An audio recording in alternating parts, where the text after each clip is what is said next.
This video is brought to you by Kizer Knives.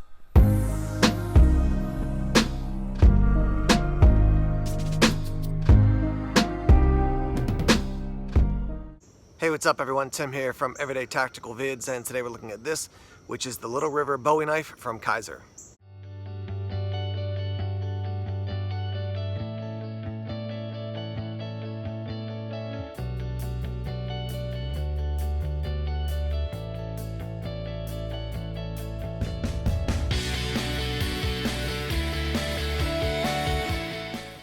Alright, so first off, people are going to say Bowie, Bowie, which one is it? I'm going to say Bowie for this. If you want to say Bowie, that's fine. You say Bowie, Bowie, whatever you want to say.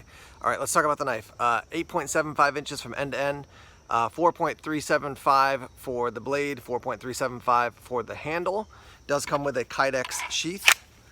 That's what that looks like. Good lock in. I first actually, when I put it in, I thought, oh, that's not really solid, but you'll see here.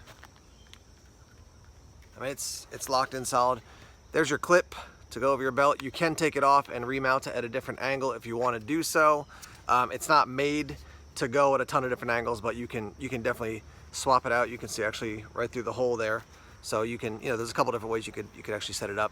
No thumb ramp, I will note there. It's not hard to get it out of the sheath, but if they had put a little thumb ramp there, that would have been good. $10.95 high carbon steel for this knife. If you're familiar with Kizer, let me say my experience. When I think of Kizer, I don't think of fixed blades, but they do have quite a few out there. They've actually got kind of a bushcraft knife out there that I'd be interested in taking a look at. It does have this powder coating on it, so that should help it resist rust. Some jimping on the spine here.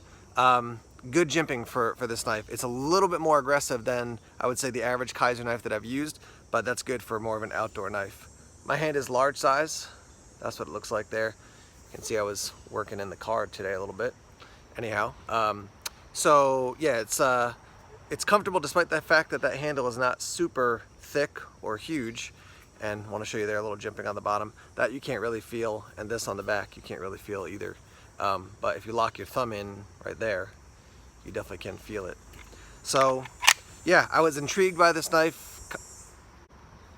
Loud animals. Anyhow, I was intrigued by this knife because it's a fixed blade and it's from Kizer, but let's put it through the paces and see how it does. We will get to actually making a little fire here, but let's see if this can throw a spark off of fire steel. So I'm using, it is a clip point design, you can see there, so I'm using it up toward the tip. So it does it. How about the spine? Yep, even the spine. So there you go. It is going to beat up your coating inevitably when you do that, but it will throw a spark. Got some wood here I've been trying to dry out. It's been very wet, so let's see how this works. They're calling this a flat grind. When I first looked at it, I thought it was more of a hollow, but I think it is a flat grind actually. And if you're used to a saber grind, or I guess in particular for bushcraft knives, right, a Scandi grind, getting used to feather sticking with a flat grind sometimes takes a little bit of practice just to get a little bit more comfortable with the angles and such.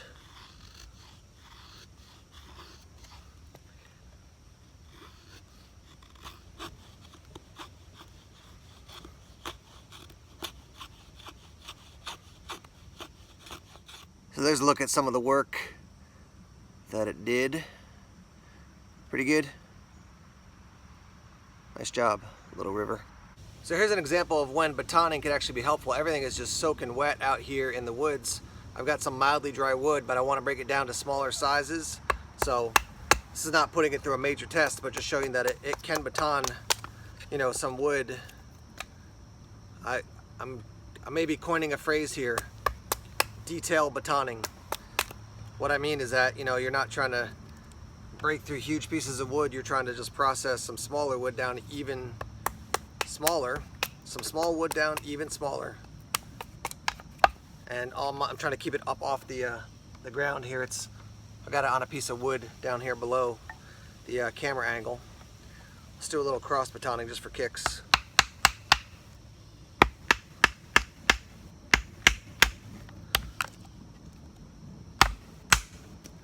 There you go. Everything's so damp that I want to get into this inner dry wood for the fire I'm about to make.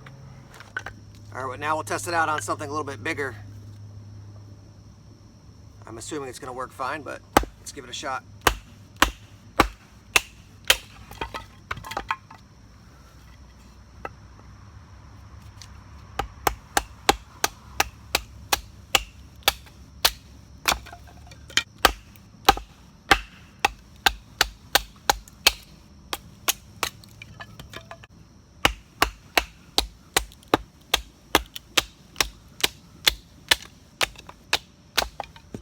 Try to work that tip a little bit more just to see how strong it is.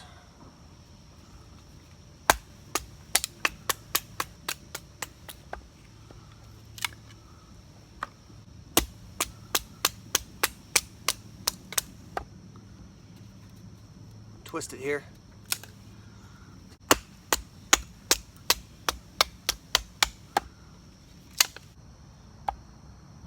As you can see behind me, we got a little fire pit. You can see I've definitely been working the knife quite a bit, and you can also see pretty clearly that that coating is coming off pretty quickly. So that's inevitable with the coating. It is coming off a little more quickly than I would expect, but I think if I had my way, they just wouldn't have put a coating on it at all. So because it is 1095, you got to keep your eye on it, but just be aware that the coating is going to come off. And some people want their knives pristine, but if you're going to use a knife in the outdoors like this, it's going to get beat up in a good way, I think. I want to talk about batoning real quick. Controversial topic for a lot of people, but let me just show you all this. This is all wood I just batoned with, you know, tiny little taps of this big baton on this little knife, or littler knife. And what I'll just say is there's a lot of small sticks around, but a lot of it's wet. I found a nice big stick, a nice big piece of wood that was dry, so now I was able to process it down into smaller wood. So batoning doesn't have to be a super aggressive task on a huge piece of wood with a big knife. You can, like I said before, it's kind of like detail batoning or less aggressive batoning. So that's how I got this, just to let you know. So I'm gonna set the camera up, and then we're gonna hit some of the curls that I got off that first piece of wood, get the fire started, and yeah, so let's do it. What we'll do is we'll actually start this little feather stick on fire, then put it on the curls and get that started. There we go, maybe. Yep, there we go. All right, let's see if we can get these curls started now.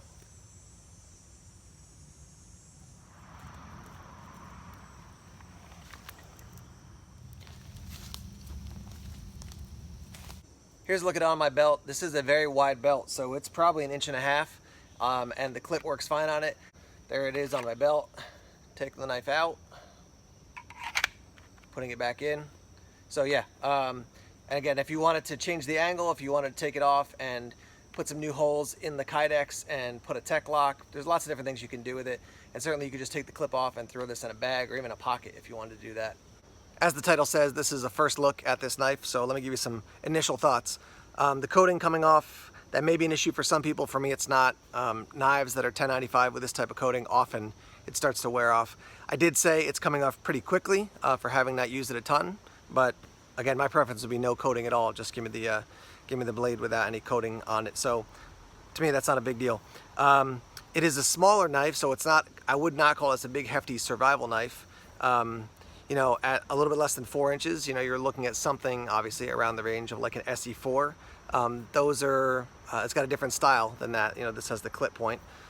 Is this a bushcraft knife? Not for me. That handle is too thin. For a bushcraft knife, I want a big, round, thick handle, just so it really fills out my hand.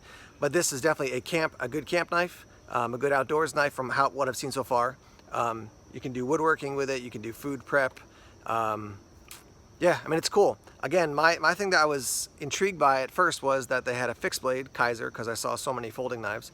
And then the next thing was the fact that they use 1095. They're using a lot of high-end seals, S35VN. So the fact that they're thinking this is an outdoors knife and we're going to use 1095 shows that they're putting some thought into their knives. It's not just like, well, let's just make a fixed blade and throw any random steel on it. There are other fixed blades that have different steels, but this to me is like, that's an outdoor knife and you used a good outdoor steel that a lot of people like 1095. So again, I like the fact that they're not just throwing a knife together, they're actually really thinking about it. Kydex, I like that.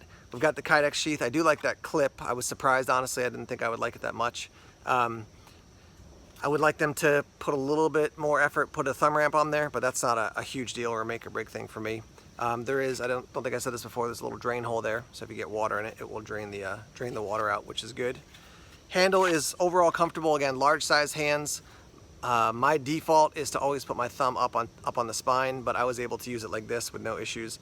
I wouldn't want to do woodworking with this for, you know, an hour at a time. I think it would be uncomfortable for your hand, and most knives are, unless they're designed with kind of that idea in mind. I think a bushcraft knife you can use for longer stretches of time and not have any issues. The clip, I mean, it's you gotta have a preference. I was just looking, I think last night even, and Aaron over at Gideon's Tactical, my buddy, is doing a review of, I think it's called the Prather, I think it is, from Tops, and that is like a huge clip point survival type knife. So this is kind of like the distant cousin to that knife. But I do like the look. I do like the look of the knife overall. Let's talk about price point. Blade HQ has got this going for $91. I actually just saw it on Amazon at the time of this filming, which is the end of August 2018, for around $75. So you're gonna save a little bit of money. I don't want to steal too much business from Blade HQ because I like those guys over there, but at the same time, that's like whatever, 15 bucks, you know, that you can save by getting it over on Amazon. I think it's a little bit more actually. It's like 74 to 91, but anyhow, 75 up to around 90 bucks, let's say, for the price point. It's a cool knife. As I'm looking at it, I was reminded that, so I use the clip to strike the fire steel, and then I found actually you got the jimping and then this flat spot right here after the jimping. That was the best spot for it. Just got to be careful that if you're doing that, you're not poking at your hand with something, so just be aware of that. But I found that to be the best spot to strike the fire steel. Let me grab it right here and I'll show you.